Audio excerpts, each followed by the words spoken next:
নমস্কার। আমরা যে বাড়ি বানাই, কোনো একটা জায়গা কিনে আমরা বাড়ি বানাই এবং আমরা বাড়িটা বানাই মাটির ওপর। এইবার আমরা যে জায়গাটা কিনেছি সেই মাটিটা কিন্তু বাস্তুশাস্ত্র অনুসারে দেখে নেওয়া দরকার। মাটি হচ্ছে গৃহের প্রথম আধার। এই জন্যে জমি নির্বাচনের সময় সামাজিক পরিমণ্ডল, জমির সজীবতা, তা সবুজ তৃণাচ্ছাদিত কিনা, সেখানে জল সহজলভ্য কিনা, সেখানে অন্যান্য সুযোগ সুবিধা আছে কিনা, তা স্বাচ্ছন্দ্যযুক্ত কিনা ইত্যাদি বিবেচনা করে নেওয়ার পাশাপাশি মাটি পরীক্ষা করে নেওয়া দরকার। এই পরীক্ষা শুভ মুহূর্তে করা উচিত এবং পরীক্ষার সময় যে বিষয়গুলো দেখবেন সেইগুলো নিয়ে একটু আলোচনা করছি। মাটির একটা জায়গায় গর্ত খুঁড়বেন, গর্ত খুঁড়ে যে মাটিগুলো পাবেন সেই মাটিটা দিয়েই সেই গর্তটা ভরাট করবেন। যদি ভরাট করার সময় ওই মাটি কিছুটা বেঁচে যায় তাহলে বুঝবেন যে ওই জমিটা বাড়ি তৈরির পক্ষে ভালো। মাটি বেশি না হলে জমি মধ্যম, আর মাটির যদি অভাব হয় তাহলে সেই জমিটা খারাপ। 2 নাম্বার, জমিতে লাঙল দিয়ে চষে কিছু তিলের বীজ বপন করবেন। জমিটাকে লাঙল দিয়ে কিছু তিলের বীজ বপন করবেন। রোজ বিকেলে জল দিতে হবে। বপনের 3য় দিনে অঙ্কুরিত যদি বীজ বের হয় তবে জানবেন সেই জমি ভালো।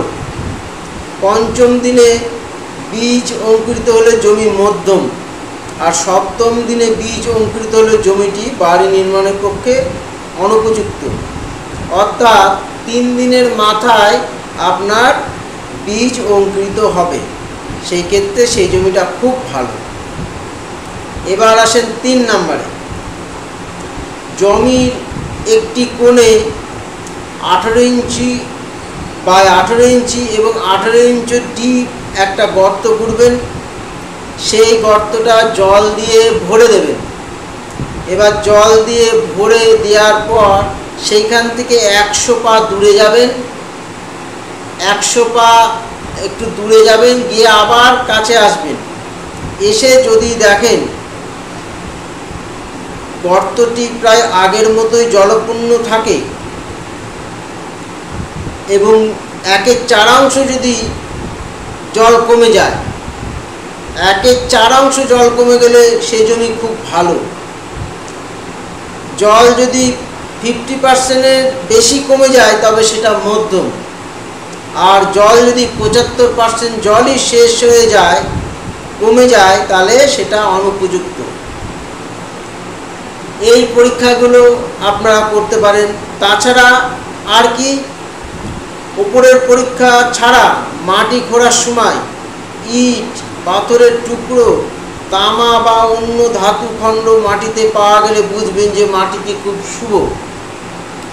কিন্তু মাটি খোঁড়ার সময় জমিতে চুল, অস্থিখণ্ড ইত্যাদি পাওয়া গেলে বা সাপ, ইঁদুর, পিঁপড়ে প্রভৃতির আস্তানা দেখা গেলে বা কড়ি, পাখির ডিম, মাথার খুলির টুকরো, ভিক্ষা পাত্রের টুকরো, আধপোড়া কাঠ ইত্যাদি পাওয়া গেলে বুঝবেন যে জমিটি অশুভ।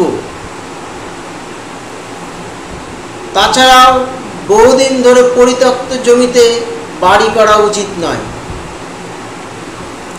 আর মনে রাখবেন যে জমি নির্বাচনের আগে জমির ইতিহাস জেনে রাখাটা খুব ভালো। যে জমিতে দাহ্য কার্য, কবর দেয়া হয়ে থাকলে, সাপ বাস করে, পশু নিধন, খুন, আত্মহত্যা, নারী নিগ্রহ হয়ে থাকলে সেই জমি বর্জন করবেন। জমিতে যদি আগে দেবালয় থেকে থাকে ও পরে তা বাস্তু জমিতে রূপান্তরিত হয়ে যায়, গ্রাম দেবতার অধিষ্ঠানের জায়গা, ঘোড়ার আস্তাবল, বজ্রপাত বা ভূমিকম্পের দ্বারা ক্ষতিগ্রস্ত যে জমি, সেই জমিতে বাড়ি বানাতে নেই। মানে ভূমিকম্পের দ্বারা ক্ষতিগ্রস্ত হলে সেই জমিতে বাড়ি বানাতে নেই। বিপরীতভাবে চাষের জমি, খেলার মাঠ, ফল বাগান, গোশালা, মানুষের মিলনস্থল, রাস্তা, রেলপথ হিসাবে ব্যবহৃত জমিতে বাড়ি তৈরির জন্য নির্বাচিত করা যায়।